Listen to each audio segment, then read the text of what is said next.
பேசிக்கலாம் சென்னை கார்ப்பரேஷன் லிமிட்ல வீடு வாங்க MP டெவலப்பர்ஸ்க்கு வாங்க பேசிக்கலாம் 7825-806-806.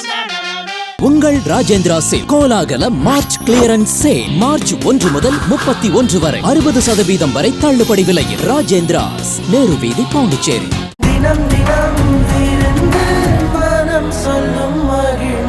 காங்கேயம் முத்துவின் ஒரிஜினல் வின்னசஸ் பிராண்ட் அரிசிகள் தரத்திலும் சுவையிலும் என்றும் நம்பர் 1.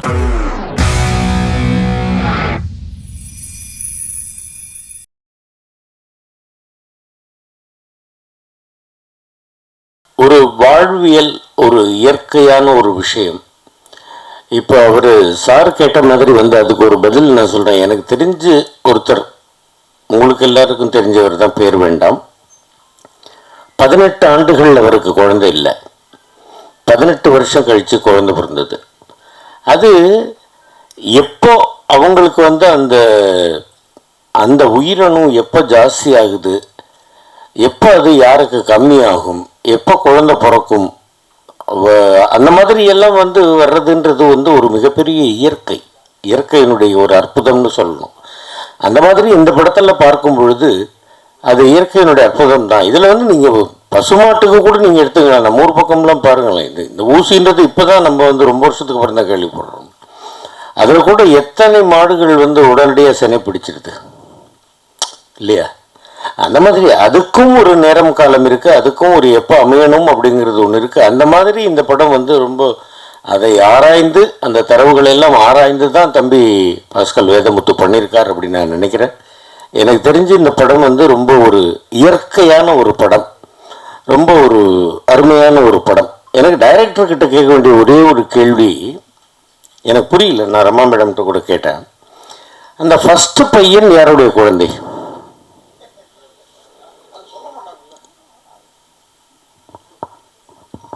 அது டெஸ்ட் பேபி சார், ஐவிஎஃப். அது ஐவிஎஃப் போனது காரணம் என்னென்னா, இவர் ரொம்ப ஹீரோயிட்டிக்கான ஒரு ஆள்லாம் இல்லை. இந்த கேரக்டரை பொறுத்த வரைக்கும் இவருக்கு ஒரு ஆதிக்க மனநிலை இவருக்கு ரொம்ப பழமையான ஒரு கேரக்டரு. அதனால அந்த ஆதிக்கத்தை உடைக்கிறதுக்கு தான் ஐவிஎஃப் உள்ளே போக வேண்டியதாக இருந்துச்சு. அது இவர் எப்படியா புரிஞ்சுக்கிறாரு அப்படிங்கிறது தான் அந்த படத்தோடைய ட்ராவல். அதுக்கு முடிகிற இடம் தான் அவர் ஹீரோவாக தவிர படம் முழுவதும் இல்லை. நான் சொல்கிறது என்னன்னு கேட்டிங்கன்னா, ஐவிஎஃப்ன்றது எப்படின்னு கேட்டிங்கன்னா, இந்த மெடிக்கல் டேர்ம். ஆமாம் சார். டாக்டர்ஸுக்கு ரொம்ப ஹைலி எஜுகேட்டட் இந்த இதில் இருக்கிறவங்க இவங்களுக்கெல்லாம் நல்லா புரியும். பட்டு ஒரு கிராமத்து மக்களுக்கு அது புரியுமா? இல்லை சார். ஊசி போட்டால் குழந்தை பிறக்குமா அப்படின்ற ஒரு டவுட்டு தான் அவங்களுக்கு வரும் அப்படின்ற மாதிரி எனக்கு தோணுச்சு. தயவுசெய்து தப்பாக நினைக்கக்கூடாது. அதாவது இல்லைங்க, மாட்டுக்கு ஊசி போடுறது வேற, மனுஷனுக்கு ஊசி போட்டு குழந்தை பிறந்திருக்கேன். நீங்கள் என்னங்க நீங்கள் அதுவும் ஐவிஎஃப்ன்றது நமக்கு புரியலாம்.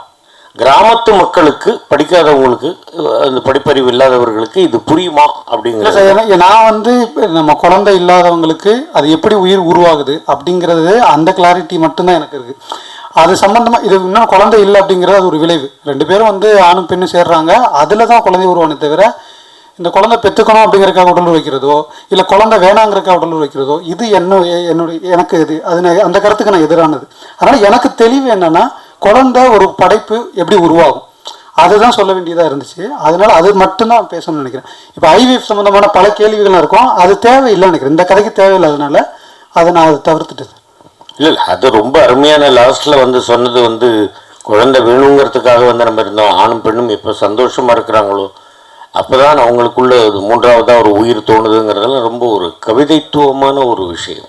அதெல்லாம் ரொம்ப ரசிக்கிற மாதிரி அருமையாக இருந்தது. அந்த அந்த அந்த 2 உயிர்கள் இன்பம் அடையும் போது 3வது உயிர் உருவாகும், இது படைப்பின் ஒழுங்கு அப்படிங்கிறது எனக்கு இந்த ஸ்கிரிப்ட் எழுதும்போது எனக்கு அந்த அறிவு இல்லை.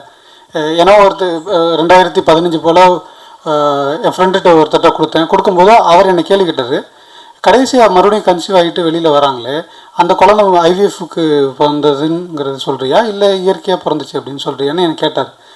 நான் அப்போதைக்கு சொன்ன பதில் அது ஆடியன்ஸ் என்னவா புரிஞ்சுக்கிட்டோம், எனக்கு தெரியல, அது அவங்களா புரிஞ்சுக்கிட்டோம் அப்படிங்கிற பார்வை மட்டும்தான் இருந்தது. அதற்கு அப்புறமா தான் அதை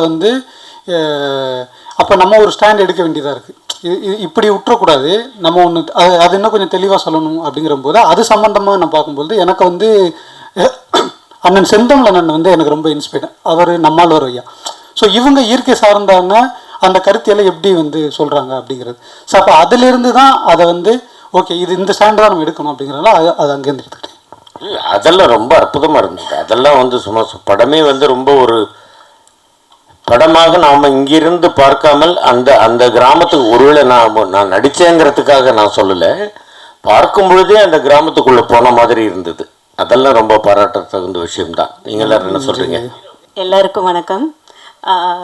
மேக்கப் தெரியுது அப்படின்னு நீங்கள் சொல்கிறீங்க. எனக்கு ஃபஸ்ட் டைம் நான் கனா படம், மெட்ராஸ், இப்போ பார்க்கிங் இல்லை இவ்வளோ எல்லாமே நேச்சுரலாக இருக்குன்னு இது வரைக்கும் அது மாதிரி கேள்விப்பட்டேன். பட் இது எனக்கு தெரியல. ஒருவேளை மேபி நான் அந்த பெரிய பொட்டு வைக்கிறேன்ல, ஸோ அந்த கலர்னால அது மாதிரி தெரியலாம். மற்றபடி மேக்கப் எதுவும் போடலை, நேச்சுரலாகவே அந்த பொட்டுனால அது மாதிரி தெரிஞ்சிருக்கும்னு நினைக்கிறேன். அதுவும் இல்லாமல் மாமியார் மருமகள் இது நிறைய நம்ம பார்த்துட்ருக்கோம். ஸோ எனக்கு ஒன்றும் பெருசாக தெரியல சார். டைரக்டர் என்ன சொன்னாரோ அது பிரகாரம் பண்ணேன். சென்னை கார்ப்பரேஷன் லிமிட்ல வீடு வாங்க எம்பி டெவலப்பர்ஸ்க்கு வாங்க, பேசிக்கலாம். 7825806806. உங்கள் ராஜேந்திரா சேல் கோலாகல மார்ச் கிளியரன்ஸ் சேல் மார்ச் 1 முதல் 31 வரை 60% வரை தள்ளுபடி விலையில். ராஜேந்திராஸ், நேரு வீதி, பாண்டிச்சேரி.